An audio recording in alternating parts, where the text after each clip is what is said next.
Well, Marianne, welcome to the Royal Museum for Art and History in Brussels, which you of course know well, and you know this altarpiece particularly well because it's the Jan Bormann altarpiece of St. George.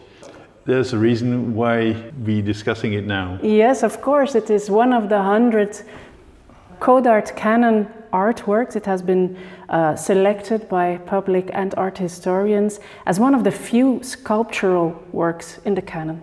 Yeah, we're actually extremely happy here in Brussels to show the altarpiece anew actually, because it has changed a bit. Yes, I noted. It has been restored. It has been cleaned and restored, yes, and the restoration is quite thorough because it used to be read from right to left. We discussed it many times. Because it was very special to have to read an altarpiece from right to left, yeah. But in fact it was never meant to be. It was never meant to be.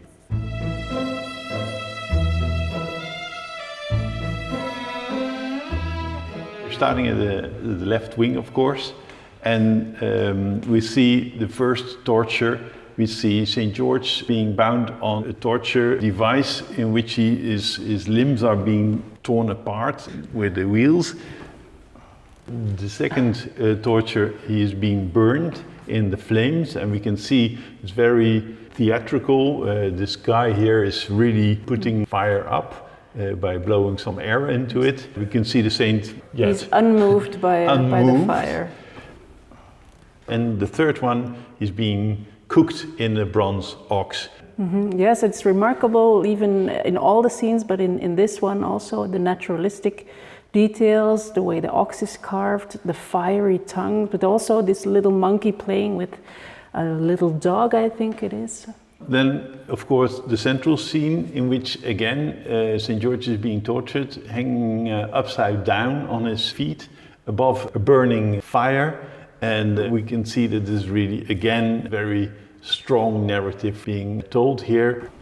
We see the same protagonists appear in the fifth scene. St. George now standing before a tree trunk, and he's being flagellated by this figure here.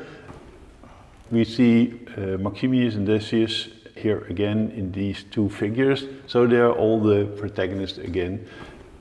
So finally we arrive at the last two scenes. This is the sixth scene where we see St. George, his head being sawn in two, and then the last scene, which is also very important one, the one in which the actual martyrdom takes place. He's being beheaded. We see his head on the floor. We have now seen all these scenes, and you can see that every protagonist returns every time, so the narrative is now complete.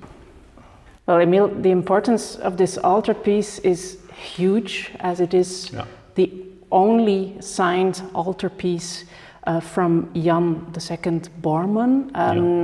As we know, altarpieces were mostly not signed. There are only a few of them known, most of them from the Bormann workshop, the Bormann family. Jan Bormann has signed here on the sword with IAN.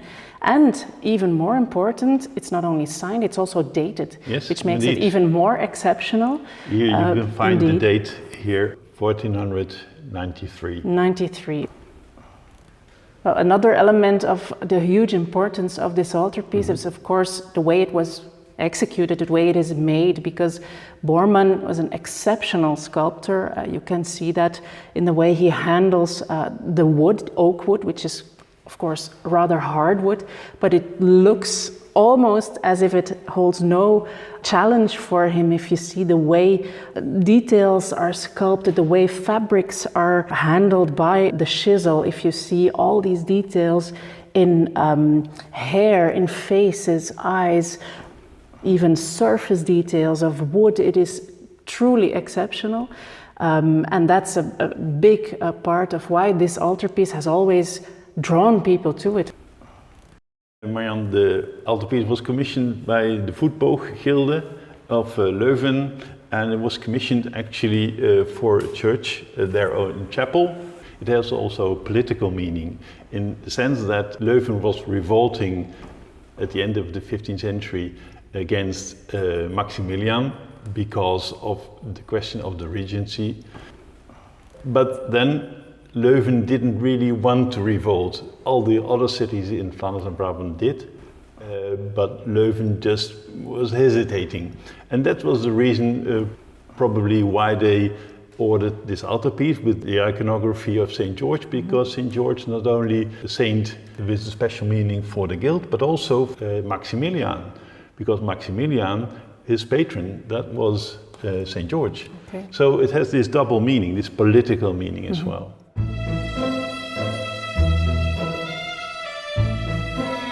Next to the details and the changes in faces, you see that Bormann has also introduced a way of centralizing the story, of getting rid of all unnecessary figures and people just crowding the altarpiece. Yep. Here you see in all the fragments almost always the same amount of people, the protagonists, always very recognizable, around a central scene, central figure, mostly St. George, which makes it very clear for the, well, often illiterate medieval people who were seeing this in the church and were being moved by it. Yeah, well, you're absolutely right. It is an amazing piece of sculpture. And if we look, for instance, at the figure of the Maxentius here, you can see that the fur of his mantle is absolutely exquisitely done. Even if you look closer, you can see all kinds of precious stones, for instance, on the arms, the mantle of this figure here. So this is really top quality carving and the best of his time. It's very clear.